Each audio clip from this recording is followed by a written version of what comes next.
ನಗರ ಹೇಗೆ ಕಾಣ್ತಾ ಇದ್ದಾರೆ, ಒಂಥರ ದೀಪಾವಳಿ ತರ ಕಾಣ್ತಾ ಇದೆ ಸರ್. ಅಷ್ಟೊಂದು ಇದಾಗಿದೆ. ಯಾವ ತರ ಇದನ್ನ ಇದು ನಾವು ವಿಶೇಷವಾಗಿ ಇದು ದೇಶದ ಒಂದು ಇತಿಹಾಸ. ಕಾಂಗ್ರೆಸ್ ಇತಿಹಾಸ ಈ ದೇಶದ ಇತಿಹಾಸ. ಕಾಂಗ್ರೆಸ್ ಶಕ್ತಿ ಈ ದೇಶಕ್ಕೊಂದು ಶಕ್ತಿ.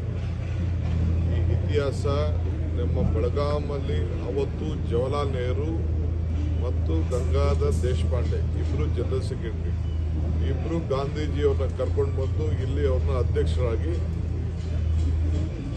ಇಲ್ಲಿ ಈ ಭೂಮಿಲಿ ಅಧ್ಯಕ್ಷರಾದರು. ಇಲ್ಲಿಂದ ಸ್ವಾತಂತ್ರ್ಯ ಚಳವಳಿ ನಡೀತು. ಅದೇ ರೀತಿ ನಾವು ಇವರು ನಮ್ಮ ಸುರ್ಜಿವಾಲಾ, ಸಿದ್ದರಾಮಯ್ಯ ನಾವೆಲ್ಲ ಸೇರಿ ಇಲ್ಲಿಂದನೇ ನಾವು ಪ್ರಜಾಧ್ವನಿ ಆ ನೀರನ್ನ, ಗಾಂಧಿ ಬಾವಿ ನೀರನ್ನ ತೆಗೆದು ಚೆಲ್ಲಿ ಕಸ ಗುಡಿಸಿ ಈ ರಾಜ್ಯದಲ್ಲಿ 136,000 ಸೀಟ್ ಬಂದಿದೆ. ಮತ್ತೆ ಇದನ್ನ ಇಲ್ಲಿಂದನೇ ಈ ದೇಶಕ್ಕೆ, ಈ ರಾಜ್ಯಕ್ಕೆ ಮುಂದೆ ಯಾವ ದಿಕ್ಕಿನಲ್ಲಿ ಈ ಜನತೆಗೆ ತೆಗೆದುಕೊಂಡು ಹೋಗಬೇಕು ಅನ್ನೋದನ್ನ ತೀರ್ಮಾನ ಮಾಡಲಿಕ್ಕೆ ಈ ಒಂದು ಸಮಾವೇಶ ಇಲ್ಲಿ ನಡೀತದೆ, ಮೀಟಿಂಗ್ ನಡೀತದೆ. ಸೊ ಆ ಕೆಲಸ ನಾವು ಮಾಡ್ತೀವಿ. ಮಿಕ್ಕಿದ ವಿಚಾರ ಎಲ್ಲ ನಾವು ನಿಮ್ಗೆ ತಿಳಿಸ್ತೀವಿ. ಸರ್, ಈಗ ಈ ಜೈಲು ವ್ಯವಸ್ಥೆಗಳು, ರಾಜ್ಯದ ಜೈಲು ವ್ಯವಸ್ಥೆಗಳು ದುಡ್ಡು ಕೊಟ್ಟರೆ ಏನೆಲ್ಲ ಸಿಗುತ್ತೆ ಅನ್ನೋದು ಮತ್ತೊಂದು ಸಾಬೀತಾಗಿದೆ. ಬೆಳಗಾವಿ ಹಿಂಡಲ ಜೈಲಲ್ಲಿ ಐ ಡೋಂಟ್ ವಾಂಟ್ ಟು ಅದೆಲ್ಲ ನಾನು ಈಗ ಅದೆಲ್ಲ ಡಿಸ್ಕಸ್ ಮಾಡಕ್ ತಯಾರಿಲ್ಲ.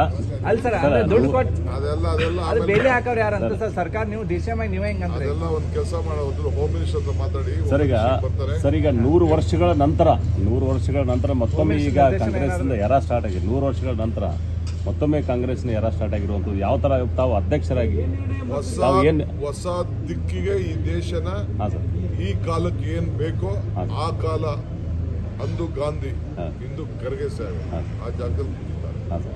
ಇದಾದ ಮೇಲೆ ಹೊಸ ಯುಗದಲ್ಲಿ ಏನ್ ತೆಗೆದುಕೊಂಡು ಹೋಗ್ಲಿಕ್ಕೆ ಸಾಧ್ಯನೋ ಅದನ್ನೆಲ್ಲ ಕೂಡ ಕಾಂಗ್ರೆಸ್ ವರ್ಕಿಂಗ್ ಕಮಿಟಿ ದೇಶದ ಎಲ್ಲ ನಾಯಕರುಗಳು ಬಂದು ಚರ್ಚೆ ಮಾಡಿ ಈ ದೇಶಕ್ಕೆ ಯಾವ ದಿಕ್ಕಿನಲ್ಲಿ ನಮಗೊಂದು ಹೊಸ ಅಧ್ಯಾಯ ಪ್ರಾರಂಭ ಮಾಡಲಿಕ್ಕೆ ಮಾರ್ಗದರ್ಶನ. ಎಷ್ಟು ಜನ ಸೇರುವ ನಿರೀಕ್ಷೆ ಇದೆ ಸರ್? ಎಷ್ಟು ಜನ ಸೇರುವ ನಿರೀಕ್ಷೆ?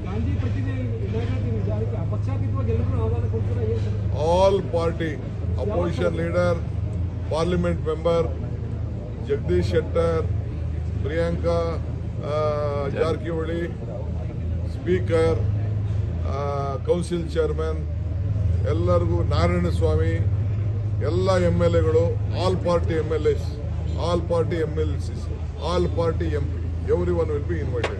That is purely a government program. Public will not be invited. ಕೆಲವು ಗಾಂಧಿ ಸ್ವಾತಂತ್ರ್ಯ ಹೋರಾಟಗಾರರನ್ನ, ಬೆಳಗಾಮಲ್ಲಿರುವಂಥ ಸ್ವಾತಂತ್ರ್ಯ ಹೋರಾಟಗಾರರು ಅವ್ರನ್ನ ಇನ್ವೈಟ್ ಮಾಡ್ತಾ ಇದ್ದೀವಿ. ಈ ನಮ್ಮ ದೇಶಪಾಂಡೆ, ಗಂಗಾಧರ್ ದೇಶಪಾಂಡೆ ಫ್ಯಾಮಿಲಿಯವ್ರು ಇನ್ವೈಟ್ ಮಾಡ್ತಾರೆ. ಕೆಲವು ಎಮಿನೆಂಟ್ ಯಾರು ನಮ್ಮ ಸ್ವಾತಂತ್ರ್ಯಕ್ಕೆ ಸಂಬಂಧಪಟ್ಟವರಿದ್ದಾರೆ ಅವ್ರನ್ನ ಜಿಲ್ಲಾಧಿಕಾರಿಗಳಿಗೆ ಜವಾಬ್ದಾರಿ ವಹಿಸ್ಬಿಟ್ಟು ಅವ್ರ ಮುಖಾಂತರ ನಾವು ಇನ್ವೈಟ್ ಮಾಡ್ತೀವಿ. ಸರ್, ದೇಶದ ಮೂಲೆಮೂಲಿನಿಂದ ಎಲ್ಲ ನಾಯಕರು ಬರ್ತಾ ಇದ್ದಾರೆ. ಎಷ್ಟು ಜನ ಬರ್ತಾರೆ ಮತ್ತು ಎಷ್ಟು ತಾವು ಎಕ್ಸ್ಪೆಕ್ಟ್ ಮಾಡ್ತಾ ಇದ್ದೀರಿ ಸರ್ ಜನರು? ಆ ನಾಯಕರು ಬರೀ 600-500 ಮಾಡ್ತಾರೆ. ಹಾಂ ಸರ್. ದೇಶದಿಂದ ಬರುವಂಥ leaders, PCC president, ACC general secretaries, working committee members, opposition leaders ಅಂದರೆ CLP ಲೀಡರ್ಸ್, MP 140 MP ಇದ್ದಾರೆ. 140 MPs ಇಲ್ಲಿ ಬರ್ತಾ ಇದ್ದಾರೆ. ಅವರೆಲ್ಲ ಇಲ್ಲಿಗೆ ಬರ್ತಾ ಇದ್ದಾರೆ. ಮೀಟಿಂಗ್ ಅವರಿಲ್ಲ. ಮೀಟಿಂಗ್ ಬರೀ ವರ್ಕಿಂಗ್ ಕಮಿಟಿ ಮೆಂಬರ್ಸ್ ಮಾತ್ರ, ಎಕ್ಸ್ಟೆಂಡೆಡ್ ವರ್ಕಿಂಗ್ ಕಮಿಟಿ ಮೆಂಬರ್ಸ್ ಮಾತ್ರ ಮೀಟಿಂಗ್ ಇರ್ತಾರೆ. 2ನೇ ದಿನ ಸಮಾವೇಶಕ್ಕೆ ಅವರೆಲ್ಲ